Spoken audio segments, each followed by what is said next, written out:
आप सही भक्तों को राधे राधे। तो आज हम सही भक्तों के लिए इस वीडियो के माध्यम से, इस चैनल के माध्यम से एक ऐसा महाप्रयोग बताने वाले हैं जिसके द्वारा निश्चित ही आपके घर में धन धान के भंडार भर जाएंगे। अटूट धन संपदा आपके पास जुड़ने लगेगी। आपको संपूर्ण जीवन में धन की कमी महसूस नहीं होगी। दिन प्रतिदिन आप उन्नति करने लगेंगे। दिन प्रतिदिन आप आगे की ओर बढ़ने लगेंगे। कभी भी आपको किसी से कर्जा उठाने की आवश्यकता नहीं पड़ेगी। चाहे आपको कितने भी धन की आवश्यकता पड़ जाए, कितना भी बड़े से बड़ा कार्य आपका अटक जाए पैसे के कारण, वह भी निश्चित ही पूर्ण हो जाएगा। पैसे की वजह से आपके जीवन में किसी प्रकार का हानि नुकसान नहीं होगा। पैसे की वजह से आपको कर्जा नहीं लेना पड़ेगा। पैसे की वजह से आपको तंग नहीं होना पड़ेगा। पैसे की वजह से आपको किसी के समक्ष भिखारी नहीं बनना पड़ेगा।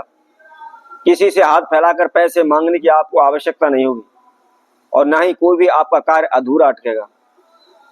यह बहुत ही तीव्र उपाय है, बहुत ही सटीक उपाय है। यदि कोई भी व्यक्ति नियम अनुसार, विधि अनुसार इस नियम को कर लेता है, इस उपाय को कर लेता है, तो उसके संपूर्ण जीवन में कभी भी उसको धन की कमी महसूस नहीं होगी। दिन प्रतिदिन उन्नति होने लगेगी। दिन प्रतिदिन उसको लाभ मिलने लगेगा। तो वैसे भी आज के समय में सभी धन के इच्छुक होते हैं। सभी को धन की इच्छा होती है और प्रत्येक मनुष्य की इतनी इच्छाएं होती हैं कि कभी भी वह पूर्ण होने में नहीं आती। एक के बाद अनेकों प्रकार की इच्छाएं उनके मन में जागृत होती रहती हैं। आज हम 10,000 कमाते हैं तो कल हमको लाख रुपए की इच्छा होना शुरू हो जाती है। जब हमारे पास लाखों रुपए आने लगते हैं तो हमारी करोड़ों रुपए की इच्छा जागृत हो जाती है। परंतु हकीकत में जो आपके पैसे की आवश्यकता है, जो आपके कार्य रुके पड़े हैं, उसके लिए आप निश्चित ही इससे समाधान कर सकते हैं। आपका कोई भी अधूरा कार्य नहीं अटकेगा। किसी प्रकार की समस्या आपके जीवन में नहीं आएगी। आप दिन प्रतिदिन उन्नति करने लगेंगे। दिन प्रतिदिन आप आगे की ओर बढ़ने लगेंगे। तो इस उपाय को कैसे करना है, क्या इसकी विधि है, इसकी जानकारी के लिए आप हमारी इस वीडियो को संपूर्ण सुने। और जिस किसी वक्तजन ने हमारे चैनल को अभी सब्सक्राइब नहीं किया है, वो सब्सक्राइब करें, लाइक करें, कमेंट बॉक्स में जाकर के राधे राधे अवश्य लिखें। जैसा कि हमने आप सभी से पहले भी कहा था, यदि आप किसी भी प्रयोग को करने जा रहे हैं, किसी भी उपाय को करने जा रहे हैं या आप कोई भी कार्य करते हैं, तो सबसे पहले उसकी जानकारी की बहुत ही आवश्यकता होती है। जैसे हम उपाय बताने वाले हैं, सर्वप्रथम आपको इसकी विधि की जानकारी होनी चाहिए। और यदि आप शुभ समय पर विधि अनुसार उस प्रयोग को करेंगे तो निश्चित ही आपको सफलता मिलेगी, लाभ मिलेगा।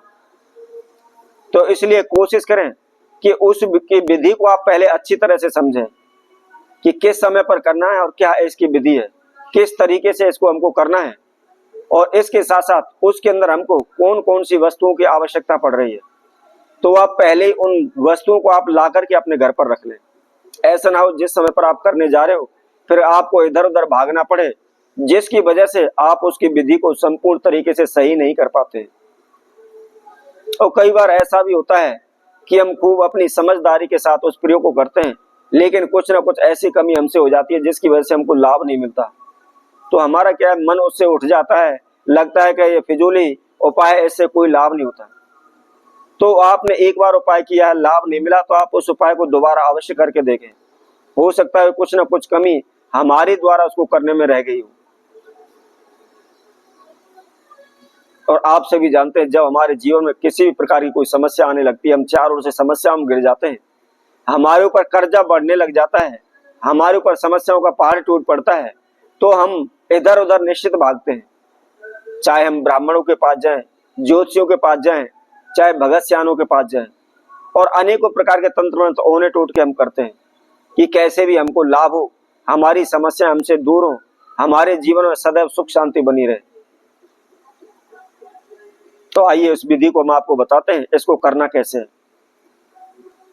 अब इसको किस समय पर करना है, सर्वप्रथम आपको इसका शुभ समय बताते हैं। इस उपाय को आप दीपावली पर कर सकते हैं। इसके साथ साथ गुरु पुष्य नक्षत्र में करें। यदि आप इन समयों पर भी नहीं कर सकते हैं तो किसी भी महीने के आप शुक्ल पक्ष के प्रथम शुक्रवार के रात्रि को आप इसको करें। लेकिन ध्यान रखना है, रात्रि के पहर में करना है और एकांत स्थान पर करना है। जब भी आप पूजा कर रहे हैं, जो भी आप इस उपाय को कर रहे हैं, तो कोई भी आपको टोके नहीं या आपको कोई किसी प्रकार की परेशानी ना हो। ऐसा ना हो आप उपाय को कर रहे हैं, घर में शोरगुल मचा हुआ है, कोई आवाजें लगा रहा है, कोई कुछ कर रहा है, बिल्कुल एकांत जगह पर आपने इसको करना है। जैसे कि आपके घर में कोई भी आपने मंदिर बनाया, पूजा रूम बनाया हुआ है, उसमें आप इस प्रयोग को कर सकते हैं। इसके साथ साथ कोई भी आपका बंद कमरा है जिसमें कोई भी किसी प्रकार की आवाज शोरगुल ना होता हो, आप उसमें एकांत जगह पर भी इस प्रयोग को कर सकते हैं। तो आपको करना क्या है, आपको आवश्यकता किन किन वस्तुओं की है सर्वप्रथम हम उनको बताते हैं। आपको एक लकड़ी का पटरा लेना है, उसके साथ साथ 1.25 मीटर लाल कपड़ा लेना है, और उसके साथ में आपको एक गणेश और लक्ष्मी की मूर्ति की आवश्यकता पड़ेगी इसमें, और उसी के साथ साथ आपको एक कमल गट्ठे की माला की आवश्यकता पड़ेगी, और इसके साथ में कोई भी आप 2 लाल पुष्प ले लें। इन वस्तुओं को आप पर्याप्त मात्रा में पहले एकत्रित कर लें और उसके बाद फिर इसको प्रारंभ करें।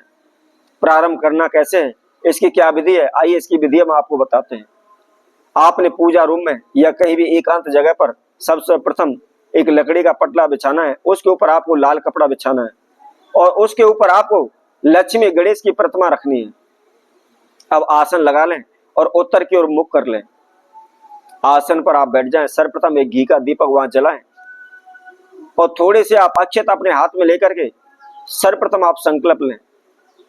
ध्यान रखें, पहले भी मैंने आपसे कहा है, यदि आप कोई भी उपाय कर रहे हैं, कोई भी पूजा पाठ कर रहे हैं, किसी भी वस्तु का आप दान कर रहे हैं, कोई भी आप पुण्य धर्म कर रहे हैं, तो यदि आप उसमें आप संकल्प नहीं लेते हैं तो वह कभी भी कार्य आपका पूर्ण नहीं हो सकता। इसलिए कोई भी आप पूजा पाठ करते हैं, कोई भी अनुष्ठान करते हैं, कोई भी आप उपाय करते हैं, कोई भी आप दान करते हैं, तो उसका संकल्प अवश्य करें।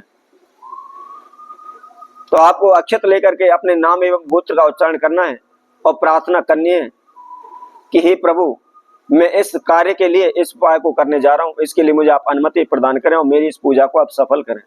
इस तरह प्रार्थना करने के बाद जो अक्षत आपने लिए हुए वह दीपक के पास छोड़ दें। सर्वप्रथम आप गणेश जी का पूजन करें, उसके बाद आप लक्ष्मी माता का पूजन करें, और लक्ष्मी माता का पूजन करने के बाद जो आपने कमल गट्ठे की माला ली हुई है उसके द्वारा आपने 1100 बार इस मंत्र का आपको जाप करना है। मंत्र हम आपको बता देते हैं, यदि आपको याद नहीं होता किसी भी आप कागज पर लिख लें। वैसे भी साधारण सा मंत्र है, कोई खास बड़ा यह मंत्र नहीं है। ओम जगत प्रसूते नमः, ओम जगत प्रसूते नमः। इस मंत्र का आपने 1100 बार जाप करना है, और जाप करने के बाद माता लक्ष्मी से आपने प्रार्थना करनी है, अपनी मनोकामना बोलनी है। तो माता लक्ष्मी की कृपा से सदैव आपके पास धन के भंडार भरे रहेंगे, कभी भी आपके संपूर्ण जीवन में धन की कमी नहीं होगी। तो इसी तरह मैं आपसे भक्तों के लिए और नए उपाय के साथ, नई वीडियो के साथ आप सभी के समक्ष पुनः उपस्थित होंगे। तब तक के लिए सभी भक्तों को राधे राधे।